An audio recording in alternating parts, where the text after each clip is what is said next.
আমি যদি কসম করি বলি আমার কসম ভঙ্গ হবে না যে ইনশাআল্লাহ এখন প্রকৃত ক্ষমতা আসমান জমিনের মালিক ওই সব নিহত আলিম ওলামা ইসলামিক নেতৃবৃন্দের যারা ওয়ারিস উত্তরাধিকারী, তাদের ভাব শিষ্য আদর্শ শিষ্য, তাদের চিন্তা চেতনা যারা বহন করে ক্ষমতা তাদের হাতে। যেমনটি সূরা বনী ইসরাঈলের 33 নম্বর আয়াতে আল্লাহ বলেছেন, ওমান কুতিলা মাজলুমান ফাকাদ জাআলনা লিওয়ালিহি সুলতানা, যে মজলুম হয়ে নিহত হবে তার অভিভাবককে, উত্তরাধিকারীকে, ওয়ারিসকে আমি ক্ষমতা দিলাম।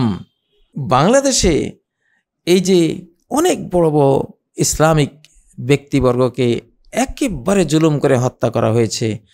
মতিউর রহমান নিজামী রাহেমাহুল্লাহ সম্পূর্ণ অন্যভাবে তাকে ফাঁসিতে ঝুলিয়ে হত্যা করা হয়েছে। আব্দুল কাদের মোল্লা রাহেমাহুল্লাহ সম্পূর্ণ তাকে অন্যায়ভাবে হত্যা করা হয়েছে। মুজাহিদ এবং কামরুজ্জামান রাহেমাহুল্লাহ, আমি কয়জনের নাম আর বলবো, এইসব তারকা এবং আগে পরে আরও বহু আলিম ওলামা ইসলামিক ব্যক্তিবর্গকে যেভাবে হত্যা করা হয়েছে, সর্বশেষ দেলাওয়ার হোসাইন সাঈদী রাহেমাহুল্লাহ জাআলাল জান্নাতা মাসওয়াহ, তাকেও বিষ প্রয়োগে হত্যা করা হয়েছে। তো এইসব তারকার রক্তদান, আত্মদানের পুরস্কার আল্লাহ কাকে দেবেন? তাদের যারা ওয়ারিস, তাদের আদর্শের যারা পতাকাবাহী আলেম সমাজ, ইসলামিক রাজনীতি যারা করেন, ইসলামকে নিয়ে যারা কথা বলেন, রাজনীতি করেন, আল্লাহর রাজত্ব যারা চান, ইসলামিক খেলাফা যারা চান, আম্বিয়া কেরামের রেখে যাওয়া রাষ্ট্র ব্যবস্থা যারা চান, তারাই তো ওয়ারিস। ক্ষমতা আমি যদি কসম করি বলি আমার কসম ভঙ্গ হবে না যে ইনশাআল্লাহ এখন প্রকৃত ক্ষমতা আসমান জমিনের মালিক ওই সব নিহত আলিম ওলামা ইসলামিক নেতৃবৃন্দের যারা ওয়ারিস উত্তরাধিকারী, তাদের ভাব শিষ্য আদর্শ শিষ্য, তাদের চিন্তা চেতনা যারা বহন করে ক্ষমতা তাদের হাতে, অলরেডি তাদের হাতে আছে। আমি আর আপনি দেখি আর না দেখি, হাতে তাদেরই হাতে ক্ষমতাটা আছে, রানিং। এবং সামনের দিন যত যাবে তত আপনারা ক্লিয়ার দেখবেন ইনশাআল্লাহ।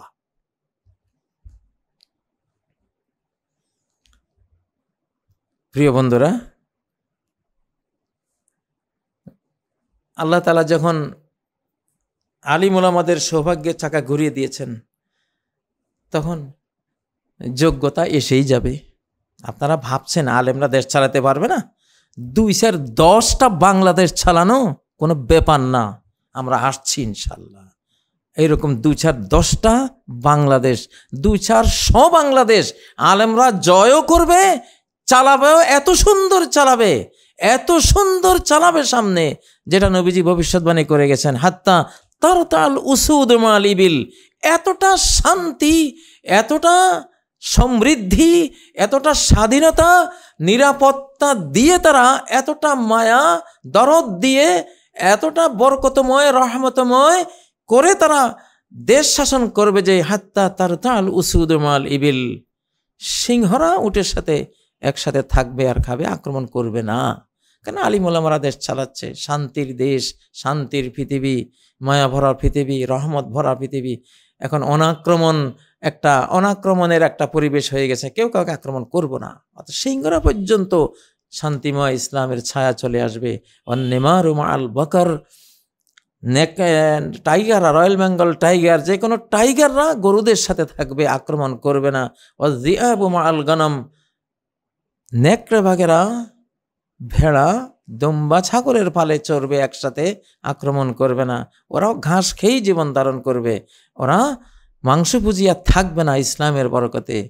তো এই হাদিসটি বহুবার আমি বলেছি, ওয়াল আবু সিবিয়ানু মাআল হাইয়াত লা তাদুররুহুম, সাপগুলো খেলবে মানব শিশুদের সাথে, তাদেরকে ক্ষতি করবে না, ছোবল মারবে না। মুসনাদে আহমদের এই হাদিসটি গ্রহণযোগ্য একটি হাদিস। তো এইটা আলেমরা যখন বিশ্ব চালাবে, দেশ চালাবে, তখন এটাই তো হবে। আলেমরা এখন যদিও একেবারে সর্বোচ্চ রাষ্ট্র ক্ষমতায় আপনারা দেখছেন ডক্টর ইউনুসকে। ডক্টর ইউনুস ভিতরে ভিতরে উনি ভালো ইলম রাখেন। সেদিন ওনার আয়াতুল কুরসি শুনে আমি এতটা অভিভূত হলাম, জানি না সেটা সত্য কিনা। ভিডিওটা দেখলাম, উনি আয়াতুল কুরসি পড়ছেন, খুবই শুদ্ধ, খুবই সুন্দরভাবে পড়ছেন। অনেকে আমার একটা কথা নিয়ে অনেক সমালোচনা করেন। আমি এক কথা বলেছিলাম যে যেহেতু এখন যুগ চেঞ্জ হয়ে ইসলামিক খেলাফতের যুগ শুরু হয়েছে, খেলাফত সিস্টেম মানে মনোনয়ন সিস্টেম, গণতন্ত্র নাই। আব্রাহাম লিঙ্কনের গণতন্ত্র আর এই দেশে আসবে না ইনশাআল্লাহ। পৃথিবী থেকে, মুসলিম জাহান থেকে আগে বিদায় হবে, তারপর বাদ বাকি বিশ্ব থেকে বিদায় হয়ে যাবে বিদায়ের পথে। এখন মনোনয়ন সিস্টেম নাজিল হয়েছে আল্লাহর পক্ষ থেকে।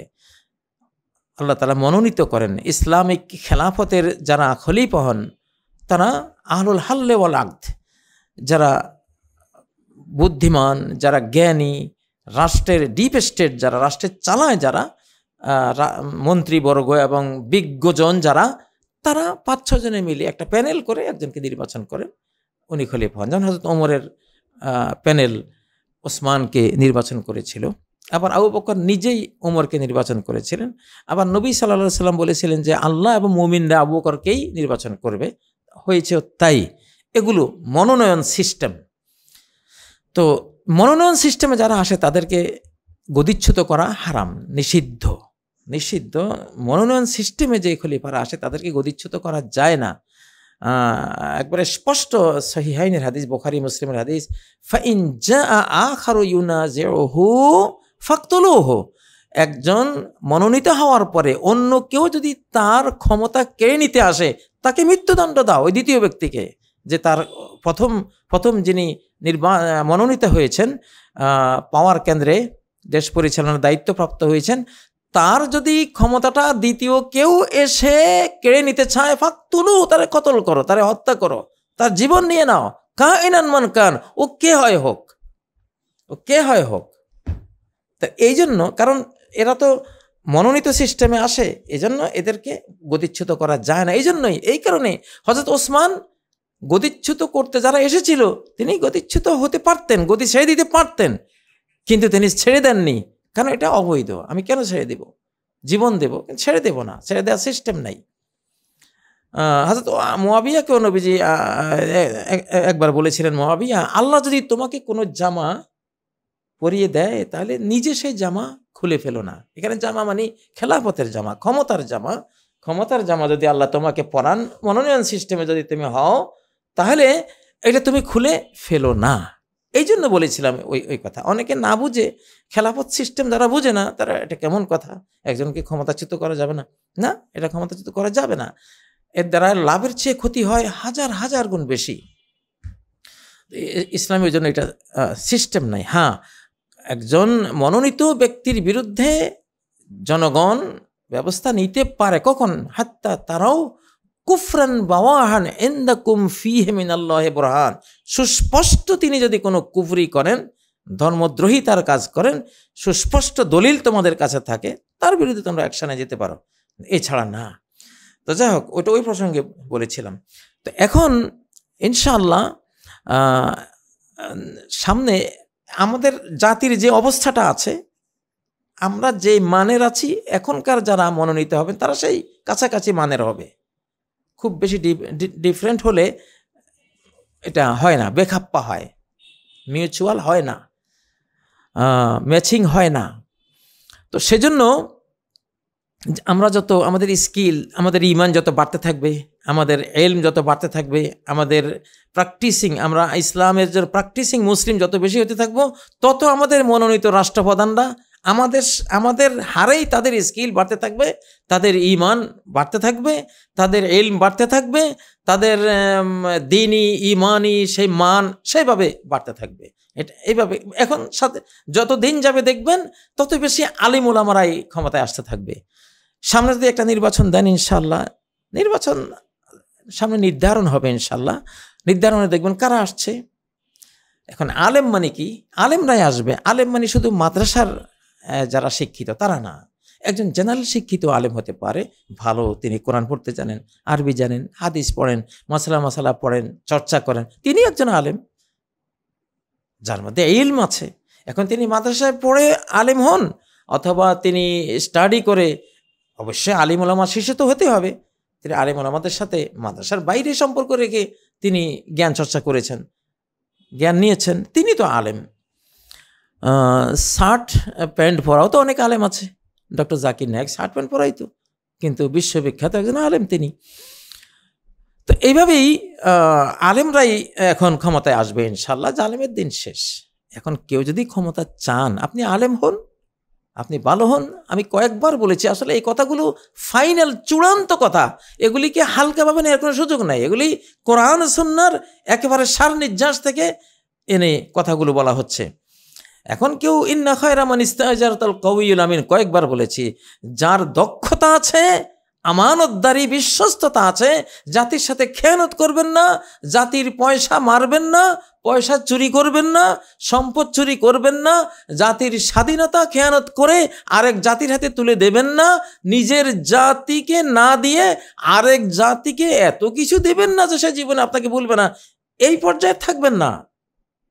সেই বিশ্বস্ততা অর্জন করুন, দক্ষতা অর্জন করুন, আল্লাহর কাছে বিশ্বস্ত হন, বন্দাদের কাছে বিশ্বস্ত হন, ক্ষমতা এমনি পাবেন ইনশাআল্লাহ। এখন এই সিস্টেমটা আসছে, এই সিস্টেমে চলবে সামনে ইনশাআল্লাহ, ইসলামিক সিস্টেম।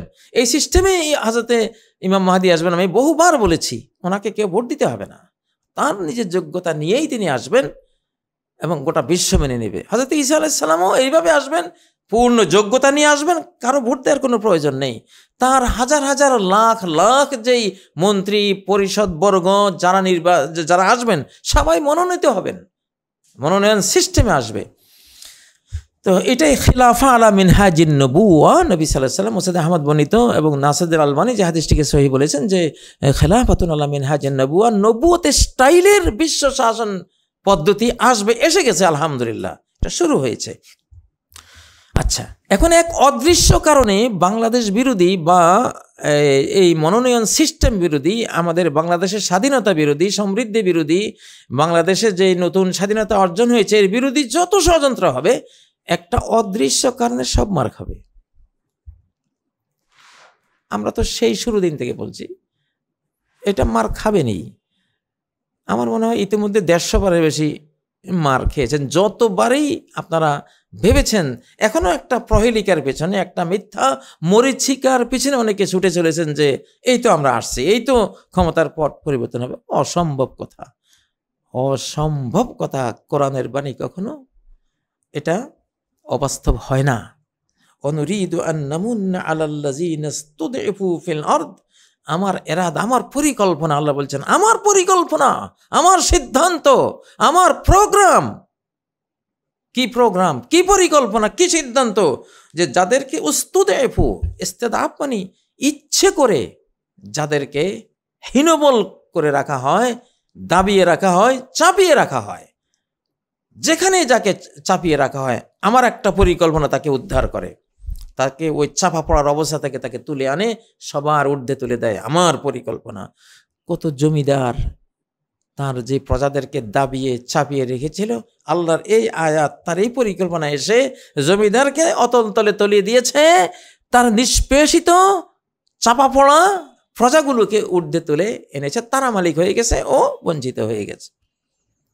আপনি এই যে আল্লাহর ওই মহাপরিকল্পনা, সূরা আল কাসাসের 5 নম্বর আয়াত, এমন বহু আয়াত আছে আল কোরআনে। ধরেন যে কোনো একটা মিয়া ভুইয়ার বাড়ি বা একটা ধনী বাড়ি, তাদের সাইডেই খুব দরিদ্র একটা ফ্যামিলি আছে, তারা সবসময় ওদেরকে দাবিয়ে রাখে, সবসময় চাপিয়ে রাখে অন্যায়ভাবে। তার টাকা নাই, তার জায়গা জমি নেই, তার হয়তো ধনবল জনবল তেমন নাই, দেখি তাকে তুচ্ছ তাচ্ছিল্য, ফকির নির্পুত, তারপরে অমুক তমুক ছোট লোক এগুলি বলে। দেখবেন এই আয়াত গিয়ে আল্লাহর পরীকে যে যদি তাকে অন্যায়ভাবে তুমি চাপিয়ে রেখে থাকো, দাবিয়ে রেখে থাকো, আমার এই পরিকল্পনা গিয়ে তাকে উদ্ধার করবে, তোমাকে চাপা দিবে, নিচে ফেলবে, ওকে উপরে তুলে আনবে। কত মিয়া ভুইয়া জমিদার বাড়ির আশপাশে দেখেছি, নবাবদের আশপাশেও দেখেছি, নবাবদের ছেলে মেয়েরা ওই পুকুরে মানুষকে গোসল করিয়ে 2 টাকা নেয়। হ্যাঁ, আর একদিন যারা ছিল তাদের প্রজা, নিষ্পেষিত নিগৃহীত, তারা এখন ওদেরকে 2 টাকা দেয়। তো এই আয়াতটি বড় সিরিয়াস। সব আয়াতই আল্লাহর মহাসত্য। অনুরিদু আন নামুন্না আলাল্লাযিনা ইসতুদিফু, আল্লাহ তার একটা মহাপরিকল্পনা এখানে ঘোষণা করছেন। যেখানে আমার বান্দাকে, আমার যে কোনো বান্দাকে, বান্দা গোষ্ঠীকে চাপিয়ে রাখা হবে অন্যায়ভাবে, দুর্বল করে দেওয়া অন্যায়ভাবে, আমার এই মহাপরিকল্পনা গিয়ে তাকে উদ্ধার করবে। আল্লাহু আকবার। আমার এহসান তাকে উদ্ধার করবে। ওয়ানাজআলাহুম আইম্মা, তারা হবে নেতা, তারা হবে মন্ত্রী, তারা হবে সচিব, তারা হবে সেনাবাহিনীর বড় বড় কর্মকর্তা, তারা হবে পুলিশ কর্মকর্তা, তারা হবে মানে আইম্মা মানে কি, তারাই সর্বক্ষেত্রে নেতা। আপনি এখন দেখবেন ইনশাল্লাহ বাংলাদেশে সর্বক্ষেত্রে নেতা কারা হবে? আলেমরা হবে। ওদের ছাড়াই না সারা পৃথিবীর মডেল হয়ে যাচ্ছে আলহামদুলিল্লাহ। ওদের মুদ্রামান ডলার ছুঁই ছুঁই করছে, তাই না? মোল্লার প্রশংসা করলে তো নিজেদের সমস্যা হয়, এই জন্য অনেকে প্রশংসা করে না। গিয়ে দেখেন কত সুন্দর। আর বাংলাদেশ যখন আমরা হাতে নিয়েছি, কত সুন্দর চালাবো সামনে দেখবেন। আমরা আছি, ইউনূস সরকারের সাথে আমরা আছি আলহামদুলিল্লাহ, তাকে হেল্প করছি। সেও একজন আলেম, ভিতরে ইলম আছে, আরো বাড়বে, আরো বাড়বে, আরো বড় আলেম হবে।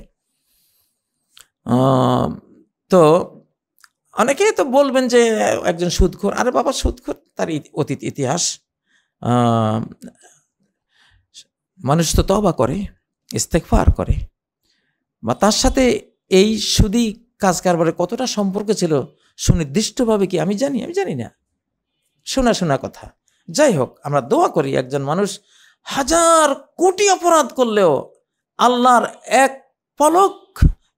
পলক ঝপকতে আল্লাহ ক্ষমা করে দিতে পারেন। এক চক্ষের পলকে আল্লাহ তাআলা ক্ষমা করে দিতে পারেন। উর্দুতে বলে পলক ঝপকতে সবকুছ বদল গিয়া, চক্ষের পলকে সবকিছু বদলে গেছে। হযরত ইমাম মাহদী আলাইহিস সালাম তো পলক ঝপকতে সবকুছ বদল যায়গা, এক রাতে চক্ষের পলকে ইমাম মাহদী হয়ে যাবেন। চক্ষের পলকে বিলকিস রানীর সিংহাসন সেই ইয়ামানের সানা থেকে ফিলিস্তিনে নিয়ে আসে, চক্ষের পলকে, পলক ঝপকতে। তো এইটা তো হবে এখন ইনশাল্লাহ। তো বাংলাদেশে এখনো মানে বিগত কিছুদিনে প্রচন্ড অস্থিরতা গেছে। মনে হয় যেন আবার ফ্যাসিবাদ ফিরে আসতেছে, আবার ভারতীয়রা ফেরত আসতেতে, মানে ফেরত আসার চতুর্দিকে। আমি হাসি, ভিতরে ভিতরে হাসিছি, অযথা এরা কত বোকা। আরে বাবা, নিমজ্জমান সূর্য তুমি কি তুলে আনতে পারবে? নো। উদীয়মান সূর্য তুমি কি রুখে দিতে পারবে? নো, পারবে না। এখন আলেমদের সূর্য উদীয়মান, জালেমদের সূর্য নিমজ্জমান। জালেমরা কিছুতেই এই যুগে, আগামী দিনগুলোতে তারা আর এই জালিমি থেকে তওবা না করে, টোটাল চেঞ্জ না হয়ে বাংলাদেশের ক্ষমতায় আসতে পারবে না ইনশাল্লাহ, কখনো না, অসম্ভব কথা। তাহলে এই কোরআনের আয়াত কি বলছে? এটা কি অসম্ভব? এই কোরআনের আয়াতই সম্ভব, এটার বিপরীত হওয়াটা অসম্ভব। ওয়ানাজআলাহুম আইম্মাহ, ইনশাআল্লাহ। যাদেরকে 53 বছর রাজাকার বলে গালি দিয়েছেন, এখনো রাজাকার বলছেন। আরে বাবা, পাকিস্তান একটা মুসলিম দেশ, সৌদি আরব মুসলিম দেশ, আমরা 57 মুসলিম দেশ, এখন একটা মুসলিম যুক্তরাষ্ট্র। সব দেশ, আমরা সব দেশকে ভালোবাসবো। অতীতের ওই হিন্দুদের শেখানো কথা অতিমাত্রিক, আপনারা 2024 ভুলে, 2024-এর স্বাধীনতা বলে, টাটকা স্বাধীনতা বলে, তরতাজা রক্তজরা স্বাধীনতা বলে ওই পুরানো 71-এর কথা বলছেন। শরম লাগে না? লজ্জা লাগে না? আমরা কেউ 47 করি? 47 তো পাকিস্তান হয়েছিল, মুসলিম মানচিত্র হয়েছিল, কদরের রাতে সেই মানচিত্র হয়েছিল, কোরআনের জন্য সে মানচিত্র নেওয়া হয়েছিল। জিন্নাহ কোরআন হাতে দিয়ে বলেও ছিলেন, দিস ইজ আওয়ার কনস্টিটিউশন, তাই না? তারপরে তো আমরা এত ঐতিহ্য সে 47, তারপরে তো কই 47 জিকির করি না। আপনারা 71-এর জিকির এত অতিমাত্রিক করেন কেন? মনে রাখবেন, অতিমাত্রিক 71-এর কথা যারা বলে, এরা সব রয়ের দালাল, অথবা রয়ের সাথে এদের গভীর সম্পর্ক আছে। এটা ইন্ডিয়ানরাই 71 জিকির করায়, কারণ 71 বললে ওনারা হাজির, ওনারা আসতে পারতেছেন। 71-এ আমাদের বলে ওনাদের একটা কন্ট্রিবিউশন আছে। 71 হলে ওনারা বাংলাদেশে সক্রিয়, ওনারা মোদি সাহেব আবার বসতে পারেন এখানে রিক্সায় এসে, বুঝেন না? 71 হলো একটা কেবল, একটা হলো রয়ের কেবল। 71 মানে রয়ের কেবল। 71 হলো ইন্ডিয়ার বাংলাদেশকে কলোনি বানাবার একটা হাতিয়ার, 71 হলো ইন্ডিয়ার বাংলাদেশ দখলের একটা হাতিয়ার, 71 হলো ইন্ডিয়ার বাংলাদেশের সমস্ত নদী হত্যার হাতিয়ার, 71 হলো ইন্ডিয়ার পিলখানা হত্যাকাণ্ড ঘটাবার একটা হাতিয়ার, 71 হলো ইন্ডিয়ার ফেলানি হত্যার একটা হাতিয়ার। আর কি বলবো? এই জন্য 71 জিকির করতে করতে জিহ্বা ক্ষয়। 71 জিকির আর করেন না, 24 আগস্টে জিকির করেন, 2024 নতুনটা জিকির করেন। ডাক্তারের নতুন প্রেসক্রিপশন যখন আসে পুরাতনটা বাদ পড়ে যায়। পুরাতনটা করলে বুঝে গেল তার একটা কুমতলব আছে এখানে, বা একটা বোকা বুদ্ধিহীন। যাই হোক, ওইসব প্রসঙ্গ টাইনেন না, এগুলি কোনো লাভ নাই। ওই যাদেরকে আজও গালি দিবেন, রাজাকার বলে গালি দিচ্ছেন, তো আল্লাহ তো শুনতেছেন, উনি তো দেখতেছেন কেন দিচ্ছেন, আপনার অন্তরে কি কোন কোন কুমতলব এটে আবার আলিম ওলামাদেরকে সেই সব পুরানো গালিগালাজ শুরু করেছেন। আল্লাহকে জানেন না? অবশ্যই জানেন, বিচারটা উনি করবেন। তবে যুগ পরিবর্তন হয়ে গেছে, জালিমের সূর্য নিমজ্জমান, আলিমের সূর্য উদীয়মান। আলিমদের সাথে থাকেন ইনশাআল্লাহ। হয়তো ভাবতে পারেন যে আপনি কত টাকা খেয়েছেন, আস্তাগফিরুল্লাহ, ইতিহাসটা ঘাটেন না। আমি তো বললামই, আমি একটা চৌকিদারের চেয়ারও বসবো না, এই ক্ষমতার কোনো পার্ট নেব না।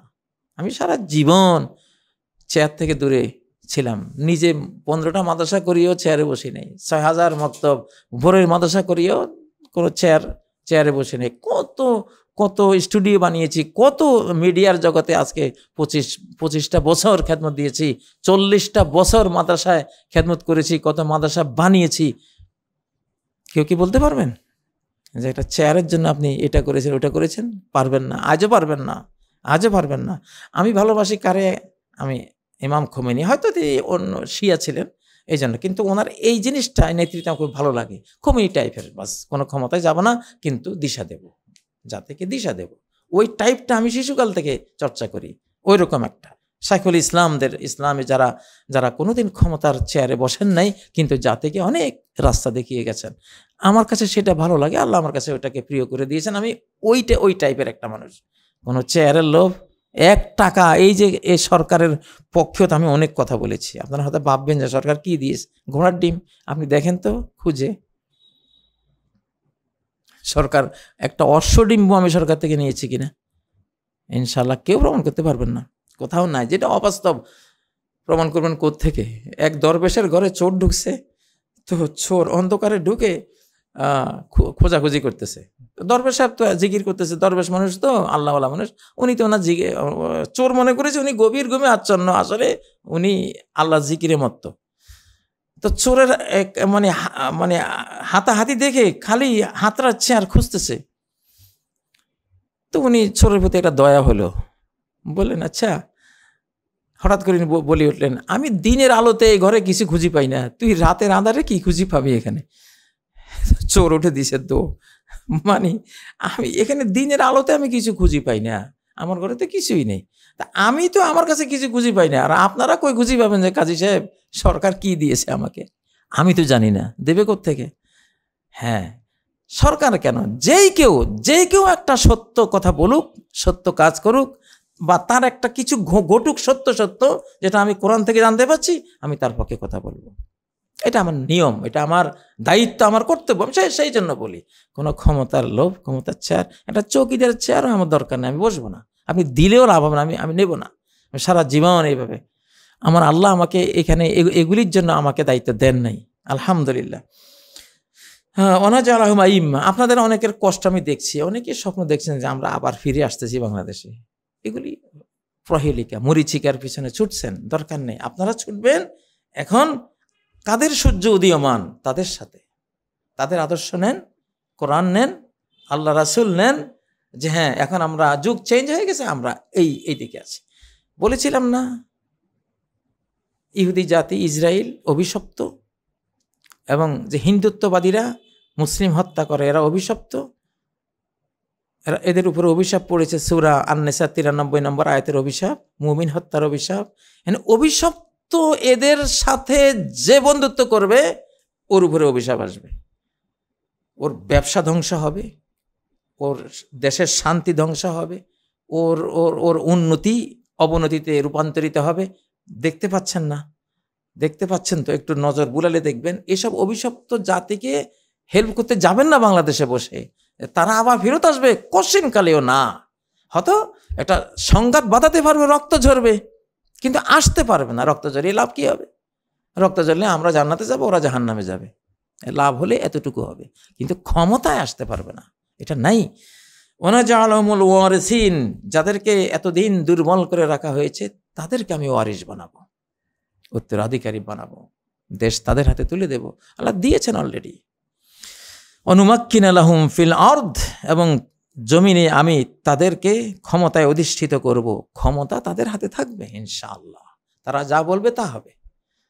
তারা যেখান থেকে যা বলুক, কোরআন হাদিস থেকে সত্য সত্য বলবে, তাদের পাওয়ার থাকুক আর না থাকুক, কিন্তু হৃদয় জগতের রাজত্ব তাদের। আবার তাদের যারা রাজনীতি করবে বাহ্যিক জগতে, ফিজিক্যাল জগতে তাদের রাজত্ব আমি দেব, ক্ষমতা দেব।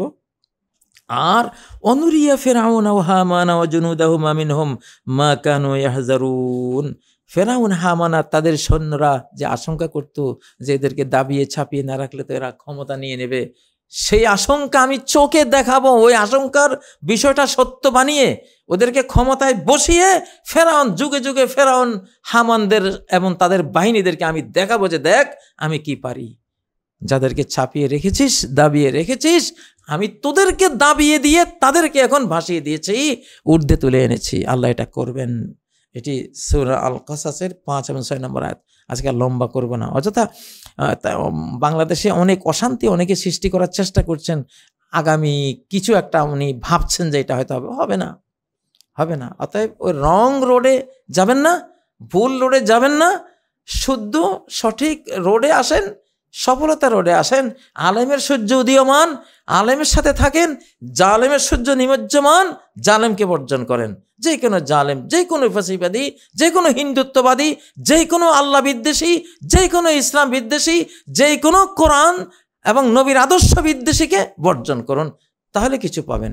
আল্লাহ তাআলা তৌফিক দিন। সুবহানাকাল্লাহুম্মা বিহামদিক, আশহাদু আল্লা ইলাহা ইল্লা আনতা, আস্তাগফিরুকা ওয়া আতুবু ইলাইক। আসসালামু আলাইকুম ওয়া রাহমাতুল্লাহি ওয়া বারাকাতুহু।